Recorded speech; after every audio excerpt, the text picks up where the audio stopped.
Well, here we are in contingency planning, and life is getting worse. We've done that business impact analysis back when life was all good, and now we've had an incident occur. Life is not so good. We've resolved that. And now we're moving into a disaster. So a disaster has occurred. We're going to talk about how do we plan for that disaster, the crisis management within that disaster, and then the recovery operations after that disaster. So the first part, let's look now at planning for disaster. And again, you'll see some familiar components within that plan. You're going to have some type of policy statement. And first of all, I guess I should give you the context here. So the 7 steps from NIST, National Institute of Standards and Technology, is a good starting point for disaster planning and recovery. So it talks about having that policy statement in place, or having that procedure and guideline statement in place, reviewing your business impact analysis, identify some preventing controls. Are there some things that you can put into place that will prevent the disaster from occurring? If those fail, then coming up with some recovery strategies. How are you going to recover from that particular disaster and move forward? Then develop the actual plan, do some testing, training, and exercises around that plan, and then what is your plan maintenance? How often are you going to come back and look at this plan and modify it? How often are you going to do exercises and training? So that's your general kind of structure and context for looking at disaster recovery. Let's now move into some components of that first part of that planning document. So within here you have your purpose, your scope, your roles and responsibilities again. What resources do you need? So a disaster has occurred, a building is on fire. What resources are you going to need to quickly put into place to address that disaster? And it may be that you have pre-negotiated contracts that support response to that disaster. As you look at the other components, the training requirements, how often are you going to do training within the organization? What are your exercise and test schedules? What's your plan maintenance? And do you have any special considerations associated with your region or this particular kind of disaster? All right, let's now move forward and look at disaster classification and the different types of disasters, because they're 2 big groups and both of them have different characteristics. So one is a rapid onset disaster and your response to that. So it's not something that you have lots of signs is going to occur, it just occurs, and then you have to respond to that.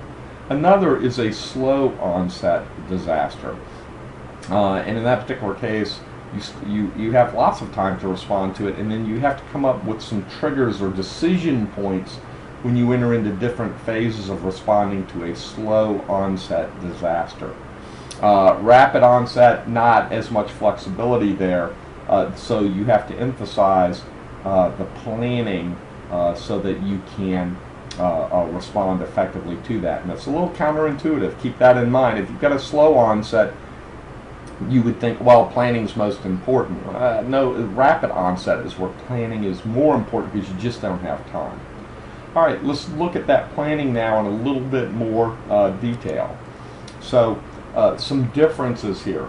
First of all, especially in the case of a rapid onset disaster, you want to have clear roles and responsibilities for responding to that disaster. You may need alert rosters and notification of key personnel as part of that. This may occur after business hours, and you're going to need to bring folks in to respond to that again, especially so if you've got a rapid onset disaster occurring.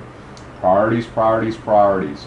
Just like a medic has to do triage on patients coming in, or a hospital has to do triage on patients coming in, you're going to have to triage all of the competing needs and demands on your time at a particular point, which means you need to, prior to the disaster, talk with senior leadership, agree to what priorities you're going to address, because it's going to be critical. Document your procedures.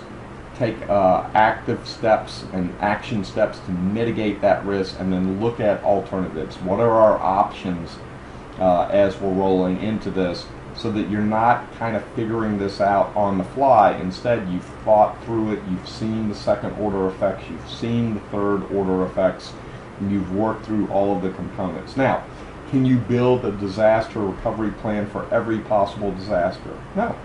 Just like everything else, you have to prioritize and put it into context.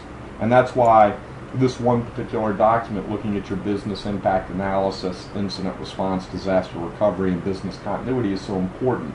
You can't plan for every possible incident. You can't plan for every possible disaster. You can't plan for every possible business continuity scenario. What you can do is do the business impact analysis, identify the most probable threats, and the way I like to think about it is, what are your most likely threats? What are your most dangerous threats? And as those occur, make sure that you're responding to those steps or those threats as they occur. So you can't do everything. You got to prioritize. It all starts with that business impact analysis. All right, well, very cool. So we've talked about business impact analysis. We've talked about incident response planning. Now we've talked about disaster recovery, how to plan for that, the difference between a rapid and slow onset disaster, the criticality of those kind of alert rosters, and again, thinking through all the scenarios and building the processes in place to handle a disaster. Next video, we're going to look at business continuity planning. Thanks so much for listening to this video, and I'll see you soon.